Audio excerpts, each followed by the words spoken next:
ओम नमो भगवते वासुदेवाय। ओम नमो भगवते वासुदेवाय। ओम नमो भगवते वासुदेवाय। ओम नमो भगवते वासुदेवाय। ओम नमो भगवते वासुदेवाय। ओम नमो भगवते वासुदेवाय। ओम नमो भगवते वासुदेवाय। ओम नमो भगवते वासुदेवाय। ओम नमो भगवते वासुदेवाय।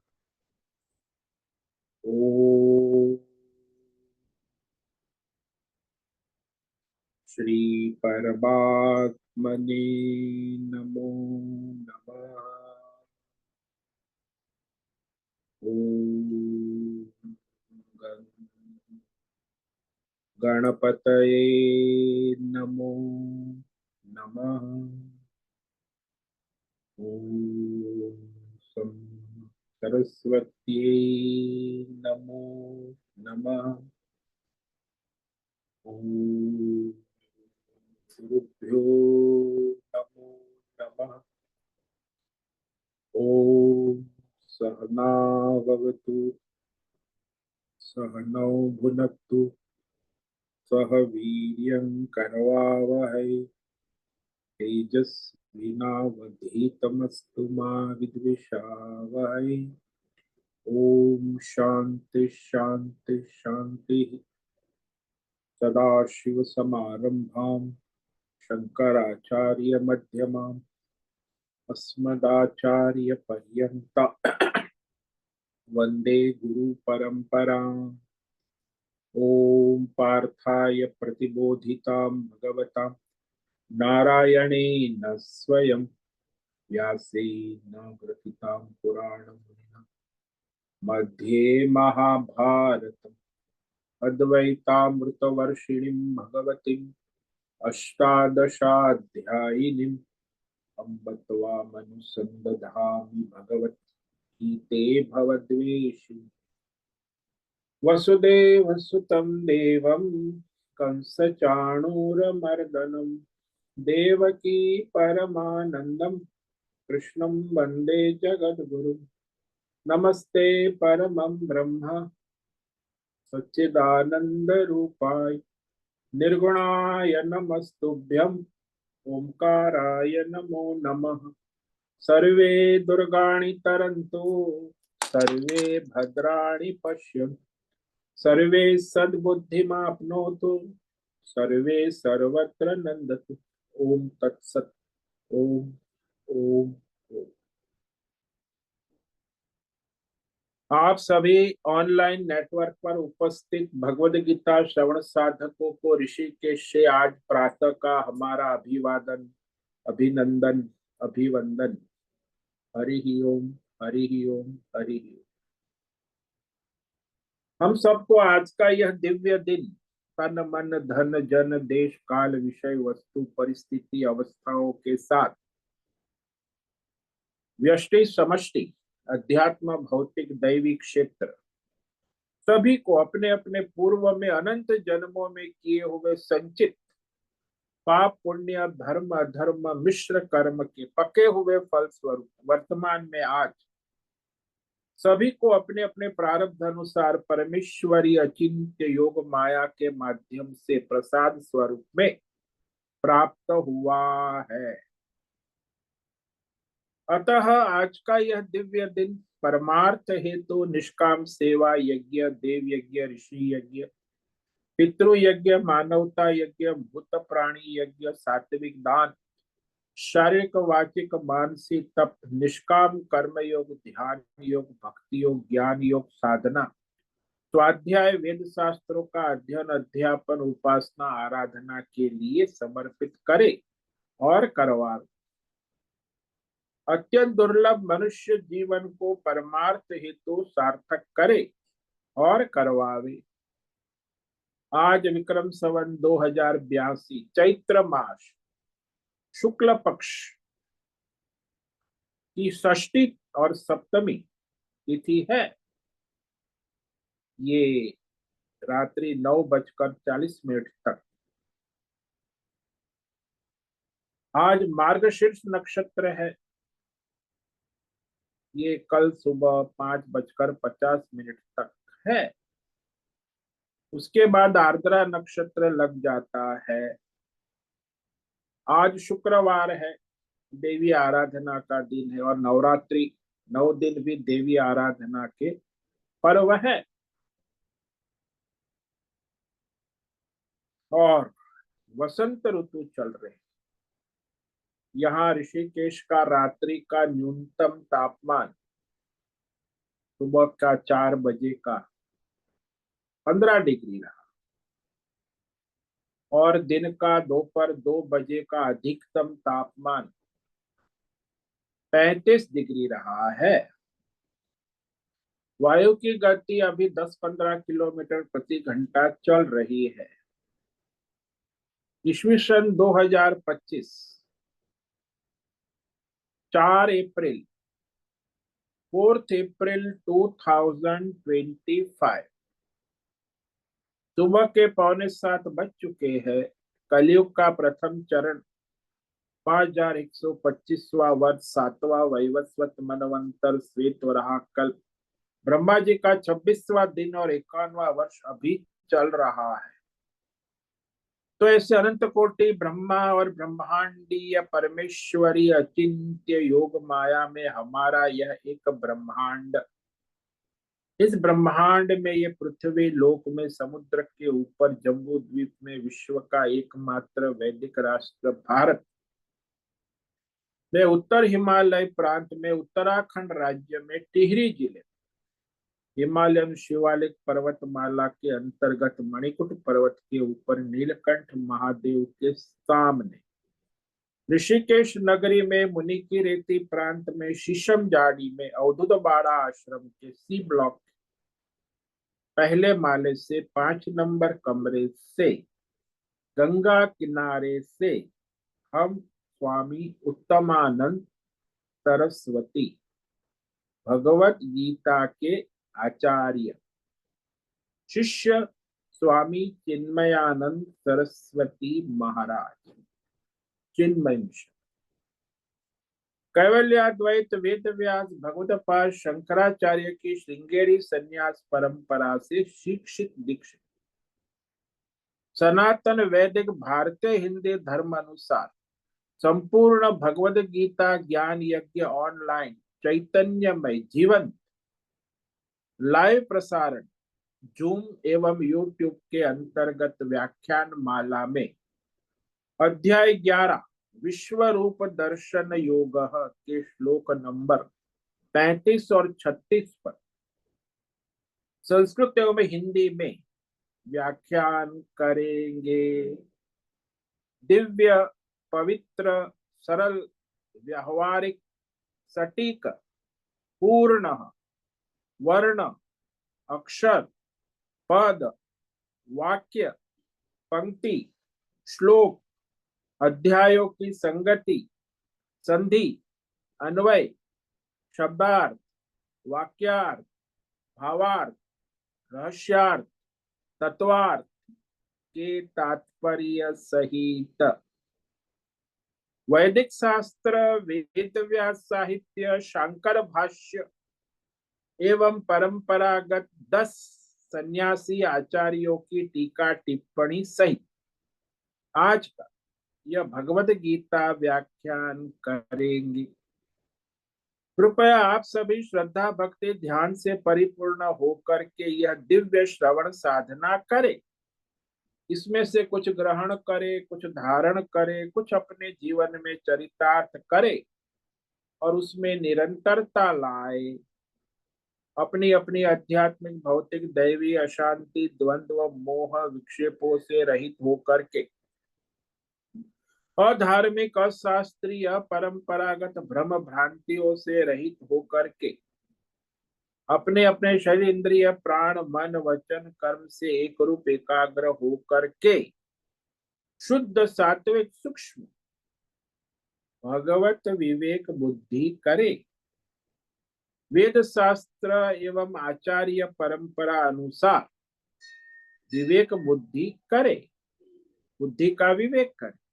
पुनः पुनः इस व्याख्यान का श्रवण करे, मनन करे, चिंतन करे, लेखन करे, चर्चा विचारणा करे, प्रचार प्रसार करे, लिंक भेजे, ग्रुप में शेयर, अपना और सबका परम कल्याण करे और करवावे। ओम तत्सत। ओम ओम ओम। तो कल हमने श्रीमद् भगवद गीता अध्याय 11 विश्व रूप दर्शन योग के श्लोक नंबर 34 पर विवेक विचार किया था, जिसमें भगवान नाम लेकर अर्जुन का भय दूर कर, द्रोणम च भीष्मं च जयद्रथं च कर्णं तथान्यानपि योधवीरान् मया हतास्त्वं जहिमा व्यथिष्ठा युध्यस्व जेतासि रणे सपत्नान्। अर्जुन जिससे भयभीत है उसका नाम लेकर भगवान कहते, द्रोणाचार्य उसके गुरु है, आचार्य है। सामान्य तो गुरु शिष्य से अधिक जानने वाले होते हैं, और भीष्म पितामह ये भी उसके दादा है। भीष्म वैसे पूर्व जन्म में द्यौ नामक के अष्टवसु में से एक वसु था, अष्टवसु देवता।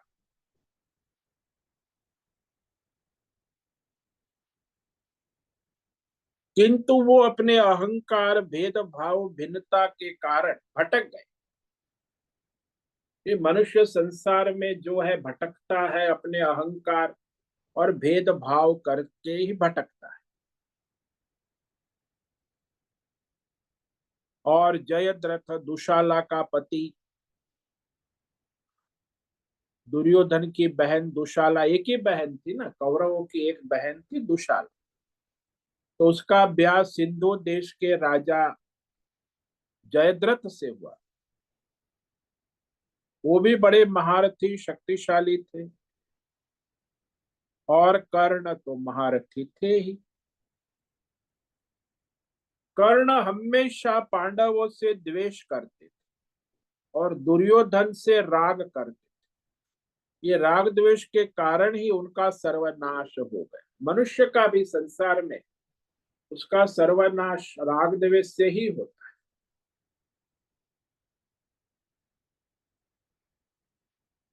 और दूसरे भी महारथी योद्धा जो है, जो कौरव सेना में उपस्थित है, भगवान स्पष्ट कहते कि सारे महारथी योद्धा मेरे द्वारा मारे जा चुके हैं, मया हता।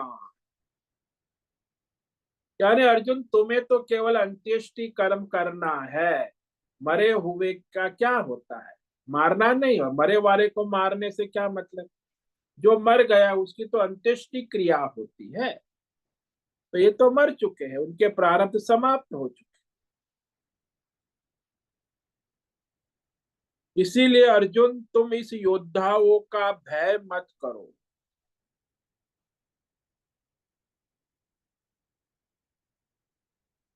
उसे तुम मारो। ये है सारे बड़े बड़े योद्धा है, बड़े नाम है, महारथी है। मारे हुए को मारो, मां व्यथिष्ठा, व्यथा यानी भय को प्राप्त, मोह के कारण डरो मत। मनुष्य डरता है मोह के कारण। ये माता पिता भाई बहन सब लोग कोई कुछ करने जा तो मोह के कारण सब डरते हैं, क्या होगा। मोह तो भय उत्पन्न करता है। संसार में सबसे ज्यादा भय मोह से होता है। मनुष्य को मोह होता है। वो बच्चा बाहर गया है, माँ तो थोड़ी देर, रात को 9 बज गए नहीं आया, 10 बज गया तो माँ तो बड़ी परेशान भय में आ जाती। 12 बजे आया तो यहाँ वहां बैठी देखती है, कमरे में जाती है आती है, वो भी नहीं सोती, भय में आ जाती। अरे भाई बाहर गया है, आना है आएगा, 12 उसमें क्या परेशान। नहीं नहीं, 10 बजे आना था, अभी 11 हो गया। तो मोह के कारण ये माता पिता भाई बहन स्वजन संसार में, ये देशभक्त लोग भी सारे अपने देश की भक्ति में मोह के कारण भय में रहते हैं। केवल भगवान का भय भक्त होता है ना, वो भय से रहित। बाकी दुनिया में देवता भी भय में है, सब भय में है, क्योंकि अपना अपना मोह लेकर बैठे हैं अहंकार से भयभीत। भगवान कहते अरे अर्जुन तुम मोह छोड़ो और भय से मुक्त हो जाओ, क्योंकि मोह से उत्पन्न भय है ना। भाई अंत्येष्टि करो। आप देखो, आपके स्वजन की मृत्यु हो जाती है, फिर आप क्या करते हो, क्या उसको घर में रखते हो। फिर उसकी अर्थी अंतिम यात्रा निकलती है, स्मशान घाट ले जाते हो और उसकी अंत्येष्टि करती हो। मोह से कहां तक घर में रखोगे। मेरा भाई मेरी बहन मेरी माँ मेरी पत्नी, अरे भाई गई तो गई, उनका प्रारब्ध पूरा हुआ। तो ये शोक भय व्यथा ये सब का मूल कारण संसार में मोह है। और अर्जुन भी मोह के भयभीत है ना। इसीलिए भगवान कहते हैं, मोह को छोड़ो और मोह से उत्पन्न भय को भी छोड़ो। चिंता भय व्याकुलता आजकल संसार में सबसे ज्यादा, उसका कारण सब अपने व्यष्टि समष्टि मोह के नशे में चकचूर है। अरे भगवान है, सब चला रहे हैं, विवेक नहीं, अज्ञान से मोह होता है। निस्संदेह अर्जुन, तुम मोह छोड़ के भय छोड़ दो और इस महाभारत युद्ध में सपतनान यानी तेरे स्वजन शत्रु, संसार में सबसे ज्यादा शत्रु मनुष्य का कोई होता है तो उसके स्वजन। लोग समझते कि मेरे ससुराल वाले मेरे मैके वाले में, ज्यादातर इसमें शत्रु ही होते हैं। बहुत कम लोग आपके सहार धर्मात्मा होते अनुकूल होते। सब अपने अपने स्वार्थ के लिए स्वजन बने हैं, अपना स्वार्थ सिद्ध करते हैं। सपत्नान अपने स्वजन जो शत्रु है उनको तुम जीतोगे। ये कौरव भी तो आपके स्वजन है, आपके भाई है, आपके दादा है, आपके गुरु है। और कौन है यहाँ देखो, स्वजन कौन है अर्जुन के सामने। कौरव सेना में कोई, सारे स्वजन परिवार वाले ही। भगवान कहते इन स्वजनों को तुम जीतोगे, जेतासी, इसीलिए युद्ध करो। ये महाभारत युद्ध। और हमारे जीवन में जो हमें युद्ध करना है वो क्या है, ये संसार रूपी महाभारत को जीत कर मोक्ष प्राप्त कर। तो मोक्ष प्राप्त करने के लिए मनुष्य को संसार रूपी स्वधर्म युद्ध लड़ना हो। और वो स्वधर्म युद्ध निष्काम भाव से लड़ना हो तो मोह हटेगा। सकाम भाव से करेगा तो मोह बढ़ेगा। ये बड़ा आश्चर्यमय है।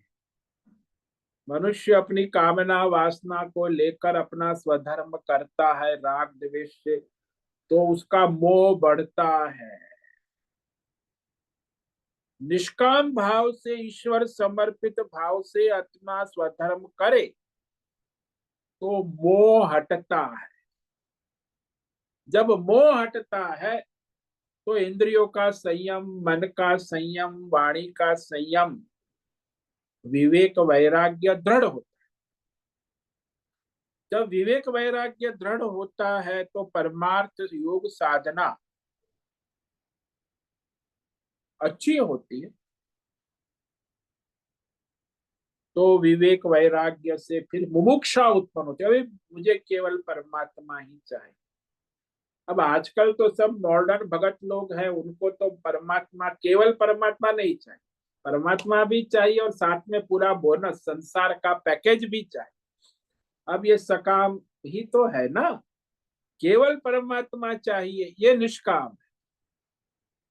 लेकिन वो करेगा तब उसकी अंगीय मन बुद्धि संयमित नियमित होगी, और स्वधर्म का पालन तो करना ही है। नित्य कर्म है, नैमित्तिक कर्म है, वर्णाश्रम धर्म है, तो निष्काम भाव से स्वधर्म का पालन करो।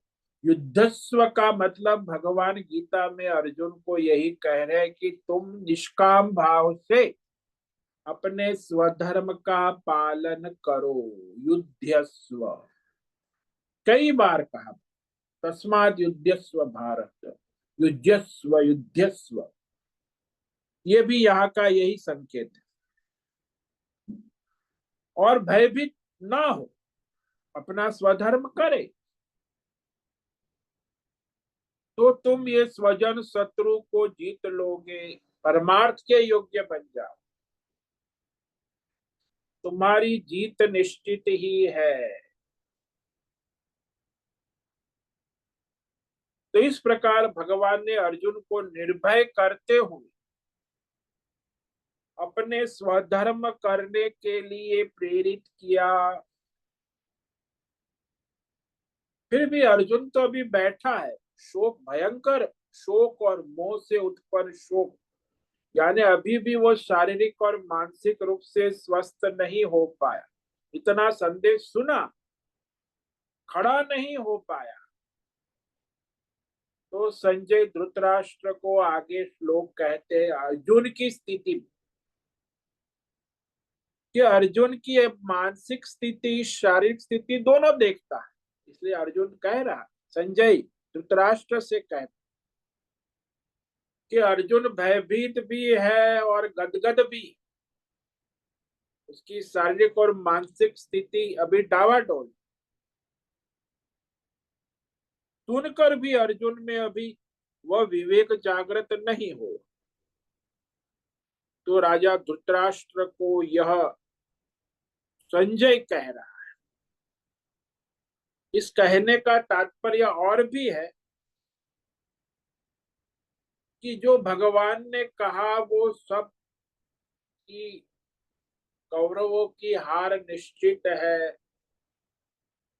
तो वह धृतराष्ट्र को प्रेरित कर रहा है कि इस युद्ध में जीत की आशा छोड़कर अभी भी शांति हो सकती है। दुर्योधन को बुला लो, आपने उसे प्रतिनिधि रूप में भेजा है, राजकुमार, तो दुर्योधन को वापस बुला लो, संधि कर लो।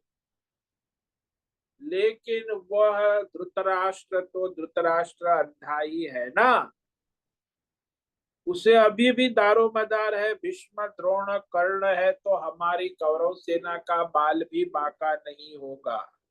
हम पांडवों को जीत, भगवान की बात को भी नहीं सुनता। इसे कहते हैं धृतराष्ट्र। आज दुनिया में इतने धृतराष्ट्र हो गए हैं कि सामने परिस्थिति है, भगवान कहते हैं तो भी वो नहीं माने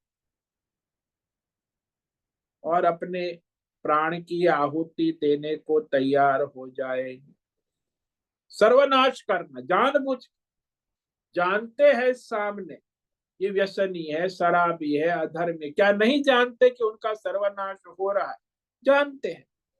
ये सब धृतराष्ट्र की कैटेगरी वाले, अधर्मी, राजनेता, भ्रष्टाचारी, उद्योगपति, भ्रष्टाचारी, व्यापारी, सारे धृतराष्ट्र की कैटेगरी में है। तो भगवान उसको तो मारते ही है, और मरे हुए ही है, वैसे तो मारने का क्या है, जैसा भावी प्रारब्ध होता है। अब ये धृतराष्ट्र का भावी प्रारब्ध ही ऐसा है कि उसकी बुद्धि में विवेक नहीं होता, होते हुए भी सामने बुद्धि चलती नहीं, काम नहीं। इसीलिए आप देखो, जब आपका प्रारब्ध ऐसा होता है तो आपकी बुद्धि काम नहीं करती, विवेक होते हुए भी विवेक नहीं होता है। यही धृतराष्ट्र की स्थिति है। तो संजय उनको कह रहा है वास्तविक परिस्थिति अर्जुन की और भगवान की। बात सुनकर अर्जुन की क्या स्थिति है। श्री संजय उवाच एतत् श्रुत्वा वचनं केशवस्य कृताञ्जलिर्वेपमानः किरीटी नमस्कृत्वा भूय एवाह कृष्णम् स गद्गदं भीत भीत प्रणम्य। तो भगवान की बात सुनकर संजय बोला धृतराष्ट्र के, यहाँ संजय उवाच, हे राजन धृतराष्ट्र, अभी वो राजा है, अभी दुर्योधन राजा नहीं बने, उसको तो वहां सेना में प्रतिनिधि रूप से भेजा है। और ये संजय महामंत्री, हस्तिनापुर का राजा धृतराष्ट्र है, और मंत्री वो आदेश का पालन कर सकता है। मंत्री को अभी कह सकता है कि संजय दुर्योधन को वापस बुला लो और पांडवों से संधि कर लो, अभी भी शांति हो सकती है। लेकिन नहीं, धृतराष्ट्र है ना, उसका प्रारब्ध पक गया है, बुद्धि विवेक होते हुए भी विवेक नहीं कर सकती है। जान, कई बार कहते हैं ना आप लोग, हम जानते हैं फिर भी ऐसा क्यों हो कर लेते हैं, क्योंकि प्रारब्ध इतना प्रबल है ना, इसीलिए वह बुद्धि जानते हुए भी चलती नहीं है, काम नहीं कर। संजय बोले, हे केशव, भगवान ने, भगवान को यहाँ केशव कहा संजय। केशव का एक मतलब होता है जिसके केश अत्यंत सुंदर और बड़े बड़े घुंघराले। भगवान के केश इतने सुंदर है, घुंघराले है, लंबे है, इसलिए उसका नाम केशव है। दूसरा है उनके शरीर में से दिव्य चैतन्यमय तेज निकल रहा है, तेजस्वी चैतन्यमय तेज, उसे भी केशव कहते हैं। और जो ब्रह्मा विष्णु महेश तीनों के प्रशासक, तीनों का शासन करने वाले, पालन करने वाले, पोषण करने वाले, लय कर, ब्रह्मा विष्णु महेश के मालिक, प्रशासक, उसको भी केशव कहते। संजय ने केशव शब्द का प्रयोग कि केशव भगवान के वचन है। एतद वचनम, ये जो भगवान ने 3 श्लोक में वचन किए अर्जुन को, श्लोक नंबर 32 से लेके 34 तक, ये भगवान के वचन को सुनकर, वचनम श्रुत्वा, अर्जुन ने वचन सुने, और किरीटी, उसने मुकुट धारण किया है ना, महारथी है, उसको इंद्र ने वरदान में मुकुट दिया था।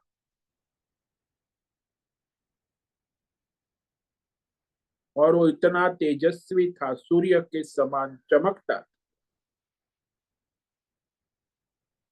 क्योंकि अर्जुन ने राष्ट्र को मारकर इंद्र को प्रसन्न किया, इंद्र की सहायता की, असुरों का नाश वध किया था। इसीलिए प्रसन्न होकर इंद्र ने उन्हें भेंट दिया था, किरीट, मुकुट, विशेष किरीटी मुकुटधारी अर्जुन हाथ जोड़कर कृतांजलि कृतांजलि दो हाथ जोड़कर नमस्कार करते हुए वेपमान कांपता हुआ, कंपता है हाथ उसके, कांप रहे हैं, और कांपते हुए हाथ जोड़कर नमस्कृत्वा, बार बार नमस्कार कर रहा है, हाथ हिला हिला, नमस्कृत्वा, बार बार नमस्कार करके फिर भी भयभीत है, भूय एव, अत्यंत भयभीत, प्रणम्य, प्रणाम कर रहा है,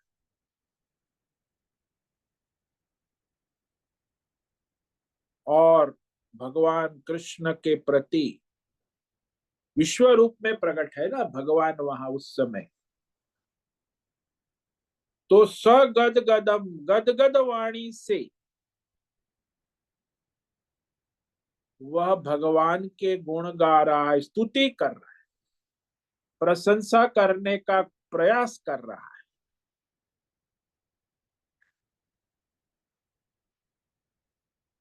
गदगद यानी आंख में से आंसू की धारा बह रही। गदगद कब होता है मनुष्य? भय से व्याकुल होकर कांप कर भी उसकी वाणी गदगद हो जाती, वाणी लड़खड़ा जाती है, घबराहट, हर्ष में, दुख में, शोक में भी गदगद हो जाता है।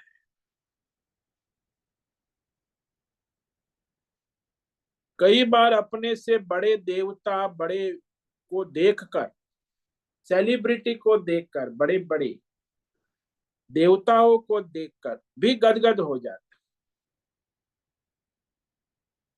तो गदगद होने का ये कारण है। संसार में शोक से भी हर्ष और हर्ष से भी मनुष्य गदगद होता है। जैसे माता पिता गदगद होते हैं, कब गदगद होते हैं? कि जब पिता अपनी बेटी की विदाई करता है तो गदगद हो जाता है, आपने देखा होगा शादी ब्याह में। और जब बेटा विदेश 2 साल पढ़ने जा रहा है तो माता पिता गदगद हो जाते हैं। विदेश पढ़ने जाता है तब माता है, पिता है, बहन है, वो गदगद हो जाता है। ऐसे ही अर्जुन भी यहाँ गदगद हो गया और कहने लगा, गदगद वाणी से भगवान, ये फिर से स्तुति करने लगा। अभी तो उसने की श्लोक नंबर 15 से 31 तक, अब वापस स्तुति कर रहा है 11 श्लोक में। वहां तो उसने 17 श्लोक में स्तुति की, तो इस श्लोक, इस अध्याय में अर्जुन की 2 स्तुतियां है। ये बड़ी अद्भुत स्तुति है, एकदम भावुक है, गदगद है, और भगवान की स्तुति कर रहा है। ये संजय धृतराष्ट्र को कह रहे हैं,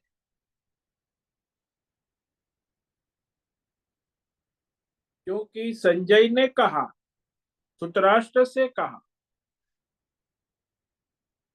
भगवान केशव के वचन सुनकर भी अर्जुन किरीटधारी हाथ जोड़े हुए अभी भी कांप रहा है, कांप रहा था, अत्यंत डरा हुआ, भयभीत, श्रद्धा भक्ति से युक्त, बार बार नमस्कार कर रहा है, हाथ कांप रहे, हाथ जोड़े हुए बार बार, और भगवान के प्रति गदगद वाणी से दिव्य स्तुति कर रहा है। क्या कहा अर्जुन ने, वो तो आगे अर्जुन कहेगा। तो यहाँ वेपमान शब्द है,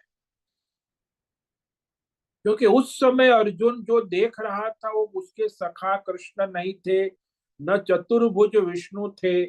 उस समय वह महाभयंकर महाकाल विश्व रूप को देख रहा है था। तो विश्व रूप को देखकर वह ये वचन कहने लगा, क्योंकि भयभीत है ना, कांप ही रहा है, और बार बार नमस्कार भी कर रहा है, पुनः पुनः। भूय एव कृष्णम आह। भूय एव का मतलब ये हुआ कि अभी अभी अर्जुन ने श्लोक नंबर 15 से 31 तक भगवान की स्तुति की, गुण गाए, और फिर पुनः ये श्लोक नंबर 35 से 46, 11 श्लोक में फिर स्तुति कर रहा है, प्रशंसा कर रहा है, भगवान के गुण गा रहा है। वो भी सगदगदम, कैसे गुण गा रहा है? अत्यंत गदगद होकर। हमने अभी कहा ना कि मनुष्य संसार में कई तरह से गदगद होता है, भय से, व्याकुलता से, मोह से, राग से, हर्ष से, दुख से। बड़ों को देखकर भी गदगद होता है, क्योंकि अहंकार जब कमजोर होता है तो मनुष्य गदगद होता है। अपने से बड़ों को देखकर अभिमान टूटता है, तब वो मनुष्य हाथ जोड़कर गदगद होकर प्रार्थना करे। आपने देखा होगा यहाँ भी बड़े बड़े सेलिब्रिटी नेता, तो उसको जो मिलते हैं माताएं उसकी तो सब हाथ जोड़कर गदगद होकर, क्योंकि वहां अहंकार गदगद होगा तो अहंकार नष्ट हो जाता है। गदगद अवस्था में अभिमान टूट जाता है, कम हो जाता है थोड़ी देर के लिए, इसीलिए वो हाथ जोड़ने लगता है, नमस्कार करने लगता है, व्याकुल होकर नम्र हो जाता है, विनम्र हो। गदगद व्यक्ति हमेशा विनम्र अभिमान रहित होता है, चाहे भय से हो चाहे हर्ष से हो।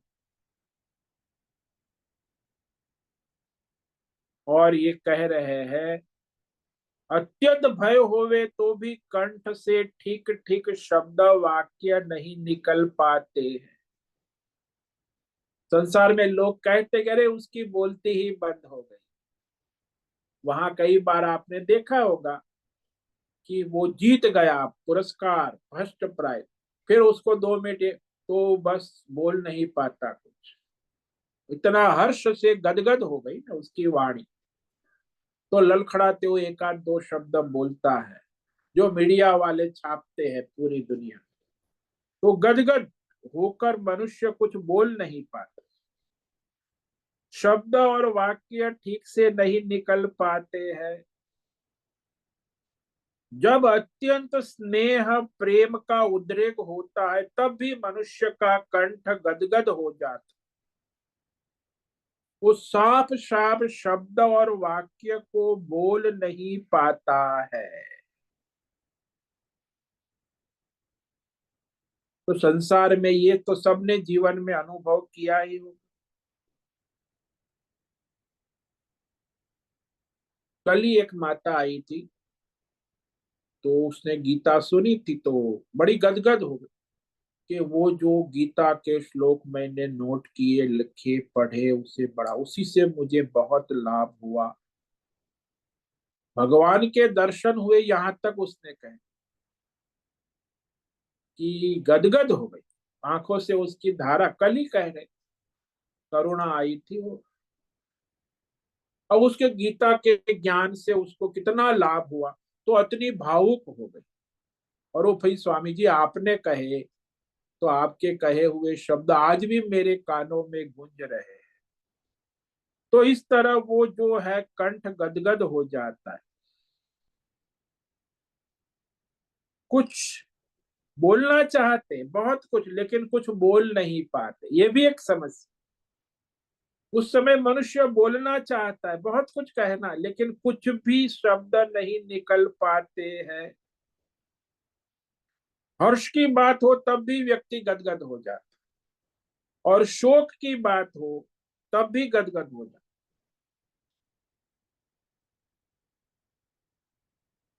तो इस तरह किसी भी परिस्थिति में अत्यंत दुख हो तो भी मनुष्य गदगद हो जाता। वह अस्पताल में भर्ती है, आईसीयू में ही, इमरजेंसी, तो स्वजन सारे गदगद हो जाते। अरे क्या होगा, मेरी माँ का क्या होगा, मैं यहाँ गया था तो अस्पताल में वो, तो बाहर उसकी 5 बेटी और 3 बेटे बैठे थे, आठों आठ मेरे पास आए, हाथ जोड़कर गदगद, अरे मेरी माँ का क्या होगा महाराज जी, आप कुछ आशीर्वाद। फिर वो आईसीयू में मुझे ले गए, तो गदगद थे, उसकी माँ तो बेहोश थी, वहां डॉक्टर थे, तो हमने सर पे रख के भगवान का नाम स्मरण किया, जप किया, प्रार्थना की, और फिर तो मैं चला आया। फिर बाद में उसने कहा, अरे महाराज आपके आशीर्वाद से मेरी माँ ठीक हो गई, हम उसे घर ले जा रहे हैं आईसीयू से अब। तो वह प्रसन्न हो, तो मनुष्य गदगद हो जाता, पहले भी गदगद हो गए, बाद में भी गदगद हो, तो कंठ गदगद हो जाता है, हर्ष में भी और शोक में, अत्यंत सुख में भी और अत्यंत दुख में भी। तो अर्जुन की भी यही स्थिति है। यहाँ अर्जुन में विश्वरूप भगवान को देखकर वह अत्यंत भय से व्याकुल हो रहा है। ये अर्जुन का जो गदगद होना है वो भय, क्योंकि विराट भयंकर महारूप देख रहा है ना। और दूसरा ये भी, भगवान ने जो कहा वो सुना ना उसने अभी, कि अर्जुन तुम हस्तिनापुर का राज्य भोग करो, शत्रु को जीतो, यशस्वी बनो, कीर्ति प्राप्त करो। ये सुनकर भी वो गदगद हो गया, करे भगवान देखो स्वयं सब कुछ कर कर मुझे यश दिलाना चाहते हैं, मुझे राजभोग दिलाना चाहते हैं। भगवान का मेरे ऊपर कितना स्नेह है, अनुग्रह है, कृपा है, ये सोचकर भी वो गदगद हो रहा है ना। अर्जुन को दोनों, भय से भी और स्नेह से भी गदगद हो रहा है, डबल, अत्यंत प्रेम स्नेह भी प्रकट हो रहा था। संसार में देखो ना, वो जो माँ होती है, वो अपना छोटा लाडला शिशु, तीसरी, वो जूनियर केजी सीनियर केजी में पढ़ता है, तो माँ जो है उसे फैंसी ड्रेस कंपटीशन में तैयार, बड़ी उत्साह से तैयार कर, सिपाही बनाती है, वो सिपाही का ड्रेस लाती है, तैयारी करती है, वो तो 3-4 साल का छोटा बच्चा। पुरस्कार मिलना चाहिए, माँ ने बहुत ही मेहनत की, और उसे वहां फैंसी ड्रेस में सिपाही बन के पुरस्कार, तो सिपाही बनकर पुरस्कार ले लेता है, प्रथम पुरस्कार मिलता है, तो उसके हाथ में पुरस्कार, वो पुरस्कार को देखकर वो शिशु गदगद हो जाता है, माँ भी अत्यंत गदगद हो जाती है। क्यों? क्योंकि वास्तव में सारा काम शिशु ने क्या किया, कुछ नहीं किया, उस पुरस्कार को जीतने में उसकी माँ का ही योगदान है। वो तो 3 साल का शिशु है, सिपाही बनकर फैंसी ड्रेस में फर्स्ट प्राइज में, वो भी बड़ा गदगद हो गया, खुश हो गया, माता भी गदगद हो गई। ऐसे ही भगवान भी है, भगवान भी भक्त से गदगद हो जाते हैं, भक्ति से, और भक्त भगवान की अनुग्रह कृपा से गदगद हो जाते हैं। क्योंकि महाभारत युद्ध को जीत कर अर्जुन को भगवान ने कहा कि तुम शत्रु रहित, विरोधी पार्टी रहित, निष्कंटक हस्तिनापुर राज्य का भोग करेंगे। ये भी अर्जुन ने सुना, उससे भी गदगद हो गया। तो अर्जुन को हर्ष भी था और भय भी था, इसलिए कहा सगदगदम। गदगद नहीं कहा, सग डबल। एक तरफ भय है, दूसरी तरफ हर्ष है, सगदगदम। लेकिन प्रधानता उसमें भय की थी, हर्ष तो था क्योंकि सामने भगवान महाकाल विश्व रूप भयंकर कालाग्नि वो भी देख रहा था, इसीलिए वह महाकाल रूप से भयभीत ही था। और इसलिए वो भय से बार बार प्रणम्य, अत्यंत स्नेह राग से और हर्ष से नमस्कार करने लगा। हालांकि कई बार ऐसा होता है, अत्यंत स्नेह और हर्ष से जो गदगदा आती है उसमें नमस्कार करने का कोई प्रयोजन नहीं रहता। अत्यंत स्नेह अतिरेक से दुलार तो वह लेगा पर प्रणाम नहीं करेगा। दुलार, यहां भी वही बात। महाकाल विश्वरूप को देखकर अर्जुन भयभीत हुआ है और बार बार हाथ जोड़कर कांप कर भगवान को प्रणाम करता है, नमस्कार करता है। तो ये श्लोक बड़ा अद्भुत है। यहाँ हमारे आचार्य शंकर कहते हैं कि ये श्लोक संजय जो धृतराष्ट्र को कह रहे, कुछ नहीं कहते, वैसे सब सुनाते हैं, लेकिन विशेष रूप से संजय ने कहा धृतराष्ट्र के लिए, तो उसका अभिप्राय यही था, शुभेच्छा थी कि भीष्म, द्रोण, कर्ण, अश्वत्थामा आदि के सहारे, धृष्टद्युम्न, इनके सहारे धृतराष्ट्र समझता था कि मेरा दुर्योधन और सेना जीत जाए। हालांकि अभी वो राजा है, सत्ता उसी की है, और संजय महामंत्री है, और वो हस्तिनापुर का हित चाहता है, शांति चाहता है, सुलह चाहता है। लेकिन धृतराष्ट्र सोच रहा है कि मैं पांडवों की सेना को जीत लूंगा। अंधा है ना, बुद्धि भ्रष्ट है। वो कहते हैं ना, विनाश काले विपरीत बुद्धि। और जिसका प्रारब्ध पक गया है, काल पक गया है, वो सामने देखते हुए भी गड्ढे में गिरेगा और मरेगा।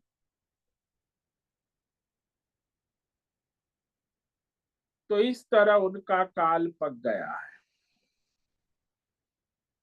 क्योंकि जब भगवान ने कहा कि ये सारे मारे जाएंगे, भीष्म, द्रोण, कर्ण,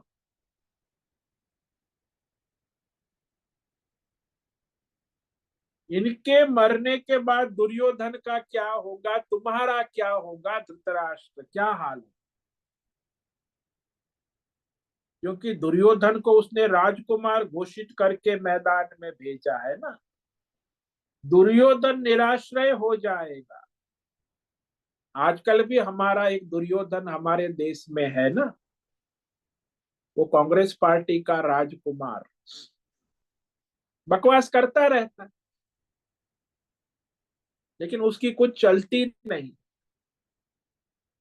वहां दुर्योधन निराश्रय हो जाएगा और फिर क्या करे। हालांकि दुर्योधन का नाम संजय ने नहीं लिया है, परंतु ये सूक्ष्म रहस्य है। ये समझने की बात है कि दुर्योधन किसके सहारे उछल कूद रहा है। केवल भीष्म, द्रोण और कर्ण के सहारे। अब ये तीनों मारे जाएंगे तो दुर्योधन निराश्रय हो जाएगा, और निराश्रय होकर मारा जाएगा। इस रहस्य को यहाँ धृतराष्ट्र के सामने प्रकट कर रहे हैं। तो इतना स्पष्ट कहने के बावजूद भी धृतराष्ट्र अपने विजय की आशा को नहीं छोड़ पा रहा है। संजय ने तो स्पष्ट कहा, but could is not reliable. That's a brother उन्हामध्ये कच्ची कशी तो वह शांति का तो पैगाम संजय दे रहा है, अभी भी मौका है। स्ट्रॉन्ग है। युधिष्ठिर पांडव तो संधि के लिए पहले ही तैयार थे, अभी भी तैयार है। बोलो, इसी क्षण युद्ध के मैदान में हस्तिनापुर तो ये युद्ध न होकर शांति हो जाएगी, सुलह हो जाएगा।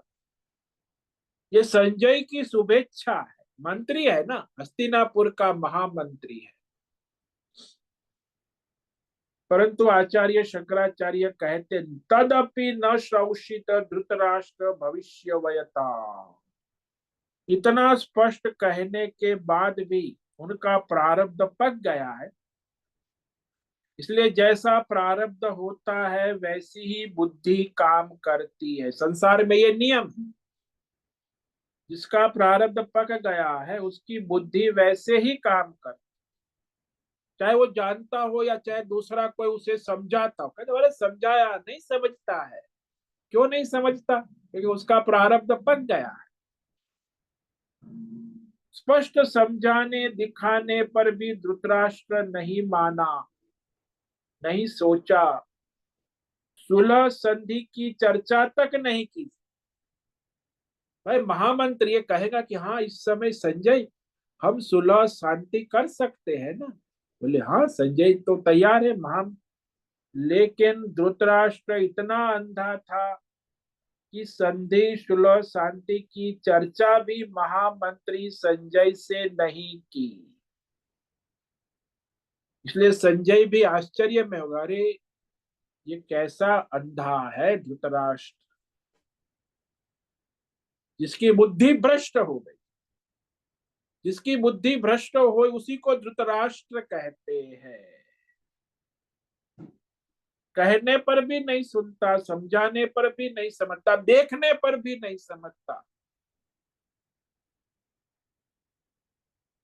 अब गदगद होकर अर्जुन ने जो 11 श्लोक में प्रार्थना की भगवान से, ये अद्भुत स्तुति है। तो इसको आज पढ़ेंगे, इस पर विचार कल करें। 15 से 31 तो स्तुति कर चुका है। 17 यहाँ फिर 36 से लेके 46 11 श्लोक में अर्जुन भगवान की स्तुति करता है।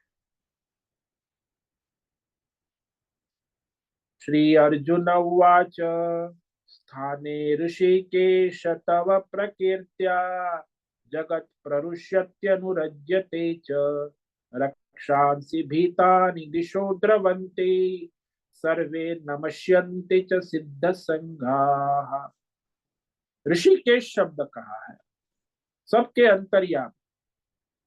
आपकी महिमा गीतों के संपूर्ण जो कीर्तन है यानी स्तुति है, आपकी महिमा गुणों से जगत प्रसन्न होता है। आप में विशेष भक्ति श्रद्धा राग होता है।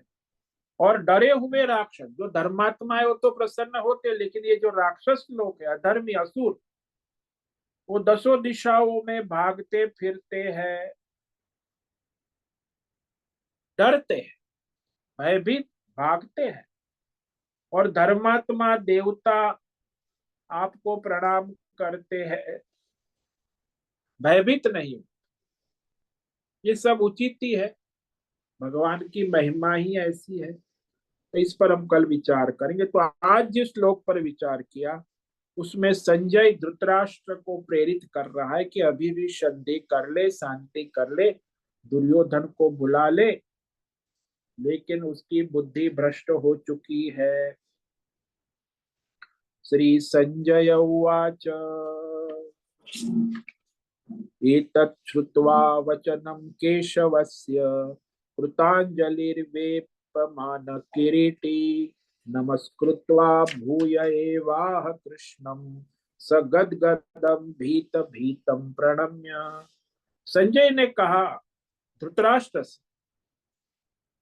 कि भगवान केशव के वचन सुनकर किरधारी अर्जुन हाथ जोड़े अभी अभी कांप रहा। अत्यंत डरा हुआ अर्जुन श्रद्धा भक्ति से प्रणाम कर बार बार नमस्कार करके भगवान की स्तुति कर गदगद वाणी दिव्य स्तुति प्रशंसा कर रहा है। जो आगे श्लोक 36 से 46 11 श्लोक में अर्जुन की दिव्य प्रशंसा गीत है, भगवान की स्तुति, उस पर हम कल विचार करें। ओम नमो नारायणाय, ओम नमो नारायणाय, ओम नमो नारायणाय, ओम नमो नारायणाय, ओम नमो नारायणाय। कायेन वाचा मनसेन्द्रियैर्वा बुद्ध्यात्मना वा प्रकृते स्वभावात् करोमि यद्यत् सकलं परस्मै नारायणायेति समर्पयामि।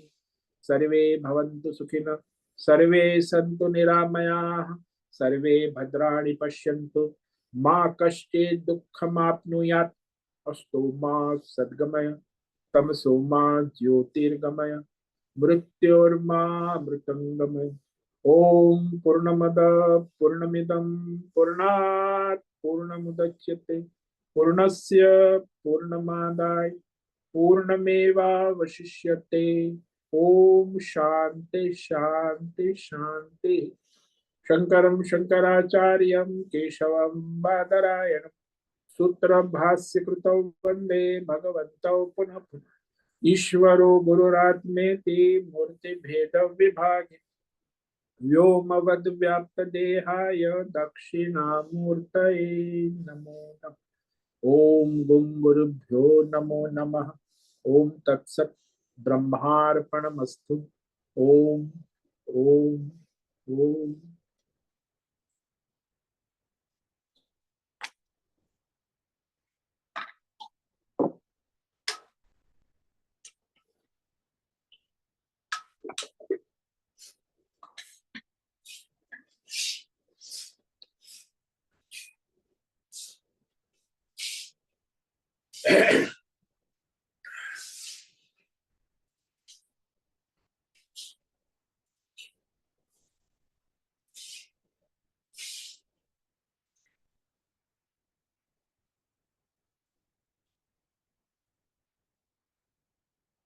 अभी 5 मिनट है, किसी साधक को प्रश्न है तो प्रश्नोत्तरी कर सकते।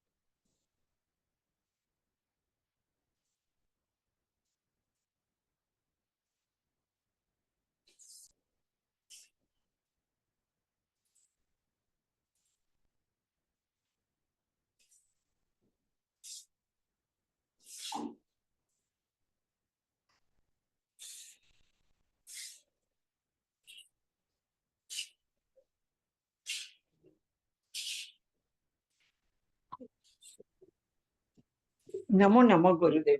हाँ बोलो नैना बेन।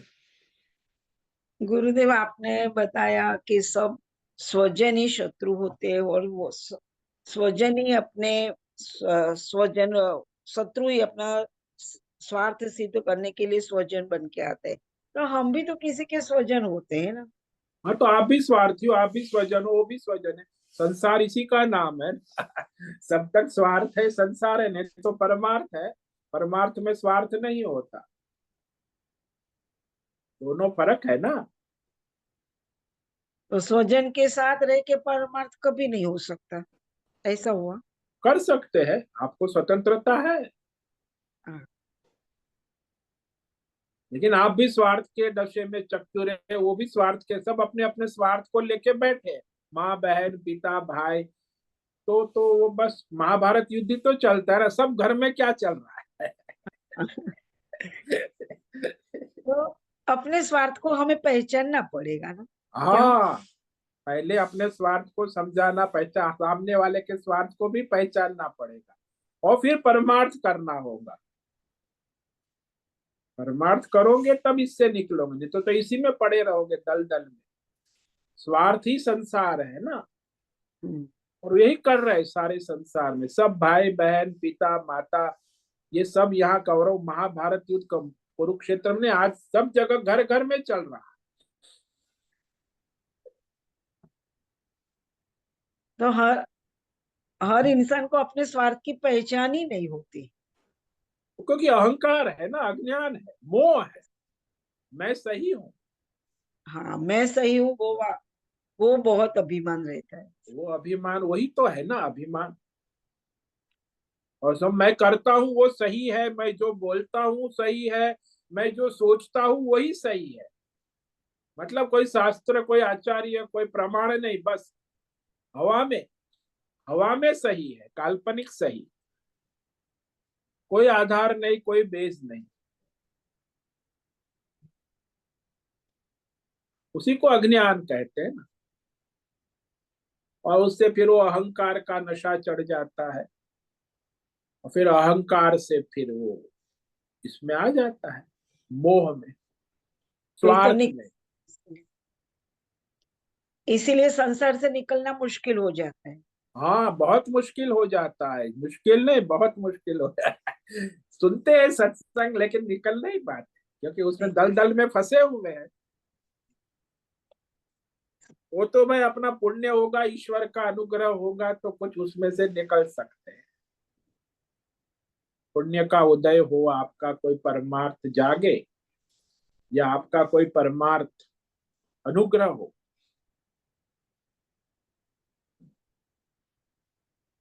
इसीलिए संत जन कहते हैं बार बार स्मरण करो ऐसा। हाँ, भगवान का स्मरण करो, भगवान को समर्पित होकर अपना स्वधर्म करो, तो हाँ, इससे निकलने की वही तो आ गया ना, घूम फिर के निष्काम भाव से, ईश्वर समर्पित भाव से अपना स्वधर्म करो। ये स्वधर्म। स्वार्थ छोड़ो। स्वार्थ क्यों करते हो, परमार्थ करो ना। आपको चॉइस है, वो भले स्वार्थ करे, उसको अपना स्वार्थ करने दो, तुम अपना परमार्थ करो। बहुत बहुत धन्यवाद गुरुदेव। ओम नमो नारायण। नमो एक केंद्र नारायण बिंदु है स्वामी जी। जीवन का ऐसा। यही तो है संसार का बीज, और क्या है। ओम नमो नारायण स्वामी जी। हाँ बोलो। स्वामी जी मतलब हमें ये पहचानना है कि हमें इस दुनिया से जो ऐसे बोलते हैं मोक्ष, तो इस दुनियादारी में फंसा के रखते हैं वो हमारे स्वजन ही है, हाँ, और कोई नहीं। जिनको वो अपने अपने अपने समझते हैं वही हमारे हाँ, रास्ता का रोड़ा है, वही आपको संसार की जाल में फंसाए हुए हैं, बाकी फंसाए और हुए दूसरे हैं। कौन फंसाने आएंगे। हाँ।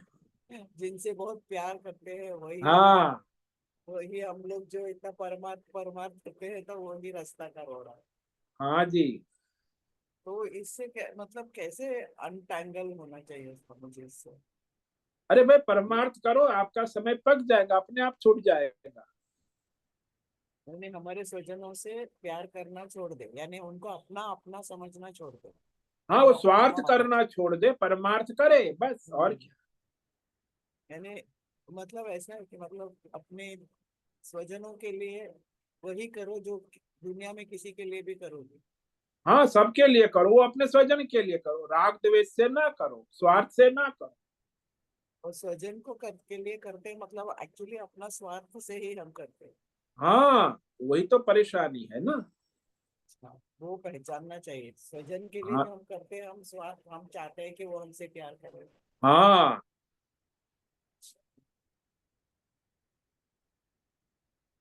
हाँ, सूक्ष्म बात है समझने के लिए। इसलिए आपको चॉइस है परमार्थ करने की। आप अपना स्वार्थ मोह छोड़ के भगवान की सेवा रूप में करो। वो भले अपना स्वार्थ करे, उससे उसका कर्म वो जाने, आप अपना परमार्थ करो ना। तो हम स्वजनों के लिए करते हैं, हम सोचते हैं कि उनके ये लिए नहीं, ये करते नहीं, हैं, ये नहीं, ये बट ईश्वर के एक्चुअली लिए वो करे, ईश्वर की सेवा करे। एक्चुअली हम स्वार्थ से ही वो करते हैं, किसी और के लिए हाँ। नहीं, स्वार्थ से ही करें। हाँ, तो वही तो परिबंधन का कारण है ना, समस्या तो वही है। तो भगवान को सामने रख के अपने लिए नहीं और स्वजन के लिए नहीं, भगवान के लिए ही करो। हाँ, तब वो निष्काम हो गया ना, परमार्थ, वो कर्म योग हो गया। हाँ, हाँ स्वामी, हाँ स्वामी, बहुत बहुत धन्यवाद स्वामी। ओम नमो नारायण। ओम नमो नारायण। ओम नमो नारायणाय। हाँ बोलो नहीं। नहीं, बहुत धन्यवाद गुरुदेव। हाँ फिर से यहाँ पे हर रोज आना ही पड़ेगा, तभी धीरे धीरे भाव प्रकट होएंगे, दृढ़ता आएगी, नहीं तो छूट जाता है। हाँ, तो वो तो आप विवेक होगा, सत्संग से ही तो विवेक होता है।